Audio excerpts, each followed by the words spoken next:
जय श्री राधे कृष्ण दोस्तों, जय महादेव। श्रावण मास महात्म्य कथा में हमने कल के अध्याय में बुध और गुरु के व्रत के महत्व के बारे में जाना था। आज हम आगे की कथा में शुक्रवार की कथा का श्रवण करेंगे। आगे की कथा कहने से पहले मैं आपको एक बार याद दिला देना चाहती हूँ कि मेरे इस चैनल पर अगर आपको मेरी वीडियो पसंद आ रही हो तो प्लीज़ लाइक और सब्सक्राइब ज़रूर कर दीजिए करें।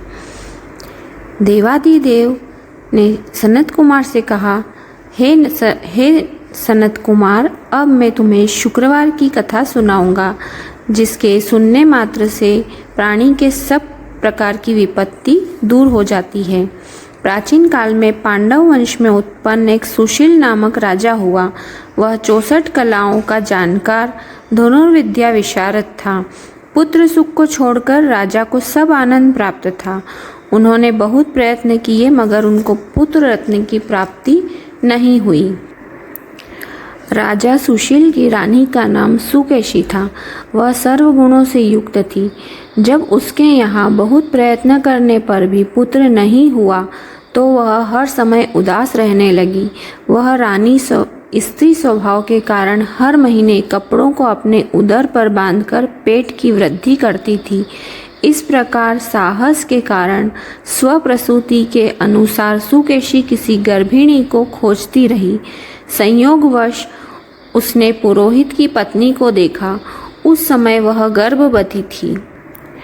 रानी ने प्रसव के समय में दाई का कार्य करने के लिए एक स्त्री को इस काम के लिए नियुक्त किया।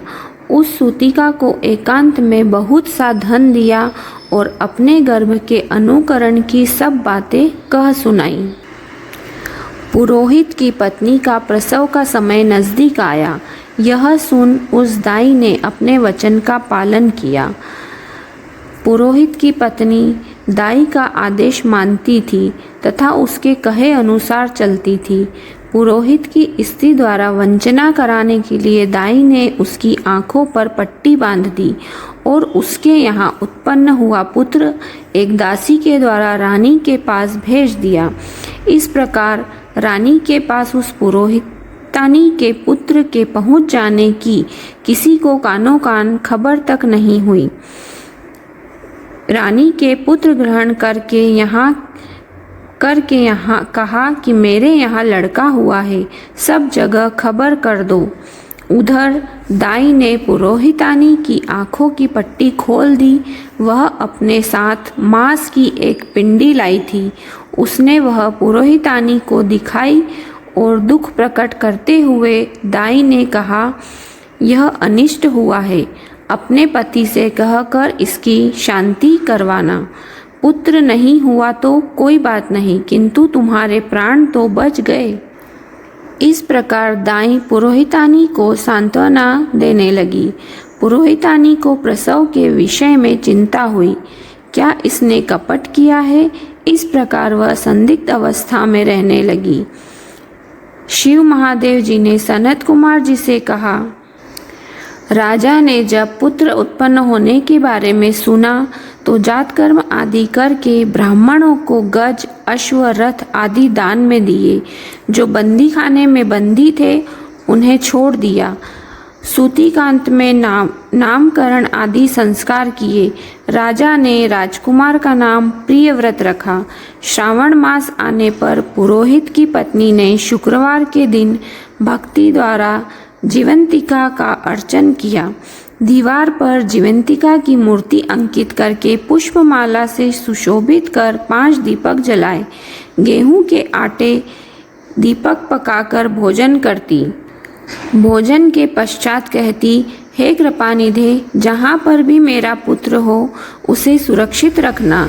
यूं प्रार्थना करने के पश्चात वह कथा सुनती और यथाविधि व्रत करती। जीवंतिका के प्रसाद से वह बालक चांद की तरह बढ़ने लगा और पुरोहितानी की भक्ति से प्रसन्न होकर जीवंतिका उसकी दिन रात रक्षा करने लगी। कुछ काल बीतने पर राजा मर गया।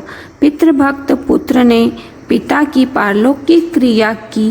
मंत्रिमंडल ने उसको राज सिंहासन पर बिठा दिया। कुछ काल तक उसने राजा की भली भांति देखरेख की और उसके बाद राज्य का भार वृद्ध मंत्री को सौंपकर आपित्र ऋण से मुक्ति प्राप्त करने के लिए गया तीर्थ को रवाना हो गया। उसने यह यात्रा राजकीय वेश को त्याग कर कार्पटिक वेश में की। एक दिन वह मार्ग में एक गृहस्थ के यहाँ ठहरा। उस गृहस्थी के यहाँ पुत्र हुआ था। इससे पहले उस गृहस्थी के यहाँ जो 5 पुत्र हुए थे उनको षष्ठी देवी मार डालती थी। लेकिन इस लड़के के पैदा होने के 5वें दिन के बाद राजा उस गृहस्थ के मकान में सो रहा था कि रात को षष्ठी देवी उस बालक को मारने के लिए आई। इस पर षष्ठी देवी को जीवंतिका ने कहा, हे षष्ठी देवी, इस राजा को लांघ कर मत जाना। इस प्रकार जीवंतिका के मना करने पर भी जब षष्ठी देवी नहीं मानी और आगे बढ़ी तो उसके किए से उसे कुछ न हो सका। वह खाली हाथ वापस लौट गई।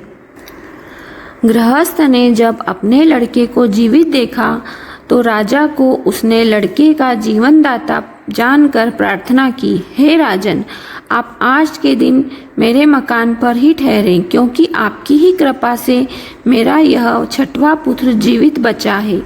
उस गृहस्थ की ऐसी प्रार्थना सुनकर राजा एक दिन के लिए वहां रुक गया। इसके बाद वह जब गया पहुंचा और वहां पिंडदान देने लगा, वहां विष्णु पद पर पिंड देते हुए उसे आश्चर्य हुआ। उसने देखा कि पिंड को ग्रहण करने के लिए 2 हाथ बाहर निकले हैं। यह कौतुक देखकर राजा चकित रह गया। ब्रह्मज्ञा से राजा ने विष्णु पद को ही पिंड दिया और एक विद्वान ब्राह्मण से पूछा कि यह सब कौतुक क्या है। उस ब्राह्मण ने कहा, राजन, यह दोनों हाथ तुम्हारे पिता के हैं। घर जाकर अपनी माता से पूछना कि ऐसा क्यों हुआ और यह सब क्या कौतुक है। यह तुम्हारी माता ही बताएगी। राजा उदास और दुखित होकर अपने मन में अनेक तरह के विचार करने लगा। लौटते समय राजा फिर उस गृहस्थी के यहाँ ठहरा जहाँ पर वह यात्रा को जाते समय ठहरा था। उस गृहस्थ के यहाँ अब दूसरा लड़का हुआ था, जिससे पैदा हुए आज 7वां दिन था। उस दूसरे लड़के को ग्रहण करने के लिए रात को षष्ठी देवी वहां आई। षष्ठी देवी को जीवंतिका ने दोबारा मना किया। षष्ठी देवी ने जीवंतिका से पूछा, हे जीवंतिके, आपको इन लड़कों के बचाने की क्या आवश्यकता है? इसकी माँ ऐसा कौन सा व्रत करती है जिससे आप दिन रात इसकी रक्षा करती हैं? षष्ठी देवी की बात सुनकर जीवंतिका मुस्कुरा गई। राजा दोनों की बातें सुन रहा था। वह नींद का बहाना करके आंखें मूंद कर पड़ा रहा। जीवंतिका ने कहा, हे षष्ठी देवी, इसकी माँ श्रावण मास के महीने में शुक्रवार के दिन पूजन तथा नियमानुसार व्रत करती है। वह नियम क्या और कैसा है मैं आपको सब बतलाती हूँ। इसकी माँ उस दिन हरे रंग के वस्त्र नहीं पहनती, हाथों में हरे रंग की चूड़ियाँ नहीं पहनती, चावल के धोवन के जल को कभी नहीं लांघती, हरे पल्लव के मंडप के नीचे नहीं आती, हरे रंग का साग नहीं खाती। यह सब कुछ वह मेरी प्रसन्नता के लिए करती है, इसलिए मैं उसकी और उसके लड़के की सुरक्षा करती हूँ। यह वार्तालाप सुनकर राजा दूसरे दिन अपने नगर में आया। उसके स्वागत के लिए नगर का हर बच्चा, बूढ़ा और नौजवान एकत्र हुए। राजा जब राजभवन में पहुंचा तो उसने अपनी माँ से पूछा, माता, आप जीवंतिका का व्रत करती हैं, उसकी क्या विधि है? माँ ने उत्तर दिया, जीवंतिका का व्रत में नहीं जानती। राजा ने गया यात्रा के फल प्रार्थनार्थ ब्राह्मणों तथा सुहागिनियों को भोजन कराने की अभिलाषा प्रकट कर उन सुहागिनी तथा ब्राह्मणियों के यहाँ हरे वस्त्र, हरी चूड़ियाँ परीक्षार्थी भिजवाए। दूत ने उसके कहे अनुसार आप राजभवन में भोजन के लिए पधारें।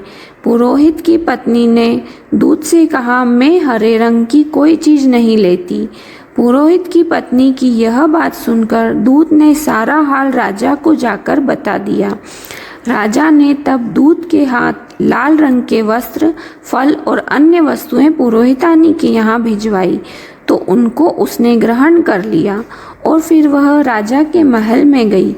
उसने राजभवन के पूर्वी द्वार पर चावलों के धोवन का जल तथा हरे वर्ण का मंडप देखा।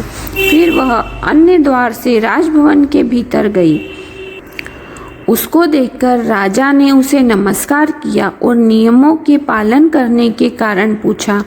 पुरोहितानी ने राजा को शुक्रवार के व्रत का प्रभाव बतलाया। राजा के सम्मुख आने पर ही उसके स्तनों से दूध बहने लगा।